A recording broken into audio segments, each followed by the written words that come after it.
টি-20 সিরিজে আফগানিস্তানকে white wash করেছিল বাংলাদেশ। ফরম্যাট বদলে গেছে বাংলাদেশের ভাগ্য। 3 ম্যাচের টি-20 সিরিজের প্রথম ম্যাচের পর দ্বিতীয়টাতেও হেরেছে টাইগাররা। প্রথম ওয়ানডেতে বাজে ব্যাটিংয়ের পর দ্বিতীয় ওয়ানডেতে আরও বিবর্ণ টাইগার ব্যাটাররা। সিরিজের সমতা ফেরাতে 191 রানের লক্ষ্য পেয়েছিল বাংলাদেশ। 50 ওভারের খেলায় টেস্ট ম্যাচে ব্যাট করলেও অনায়াসে জয় পেত টাইগাররা। এমন ম্যাচেও মিরাজ বাহিনীর মাঝে দেখা মিলল রাজ্যের তারা। নিয়মিত বিরতিতে উইকেট হারিয়ে শেষ পর্যন্ত 28 ওভার 3 বলে 109 রানে থেমে যায় টাইগারদের ইনিংস।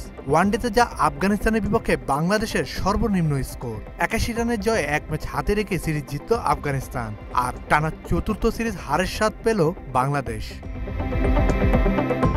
বাংলাদেশের হয়ে হৃদয়ের ব্যাট থেকে আসে সর্বোচ্চ 24 রান, দ্বিতীয় সর্বোচ্চ 22 রান আসে সাইফ হাসানের ব্যাট থেকে। আফগানদের হয়ে 5 টাইগার ব্যাটারের উইকেট নেন রশিদ খান। এই হারের পর 2027 ওয়ানডে বিশ্বকাপের মূল পর্বে খেলা অনেকটাই কঠিন হয়ে গেল টাইগারদের। মাত্র 30% টাকায় জমির মালিক হয়ে নতুন বাংলাদেশের গড়ে তোলার স্বপ্ন দেখা বাংলা বসতি। ওয়ানডে বিশ্বকাপে সরাসরি উঠবে র্যাঙ্কিংয়ের সেরা 8 দল। বর্তমানে ওয়ানডে র্যাঙ্কিংয়ের 10 নম্বরে অবস্থান করছে বাংলাদেশ। সরাসরি বিশ্বকাপে খেলতে তাদের আরও 2 ধাপ উন্নতি করতে হবে। স্বাগতিক দক্ষিণ আফ্রিকা সহ র্যাঙ্কিংয়ের শীর্ষে থাকা 9টি দল বাছাই পর্বের বাধা ছাড়াই সরাসরি বিশ্বকাপের মূল পর্বে খেলার সুযোগ পাবে। ফলে বাংলাদেশের সামনে প্রধান চ্যালেঞ্জ হল র্যাঙ্কিংয়ে 9ম স্থানে উঠে আসা। আফগানিস্তানের বিপক্ষে চলমান ওয়ানডে সিরিজের প্রথম 2 ম্যাচে ইতিমধ্যে পরাজিত হয়েছে বাংলাদেশ। এখন র্যাঙ্কিংয়ে উন্নতি ঘটাতে বাংলাদেশকে তাকিয়ে থাকতে হবে ওয়েস্ট ইন্ডিজের বিপক্ষে ঘরের মাঠে আসন্ন 3 ম্যাচের ওয়ানডে সিরিজের দিকে।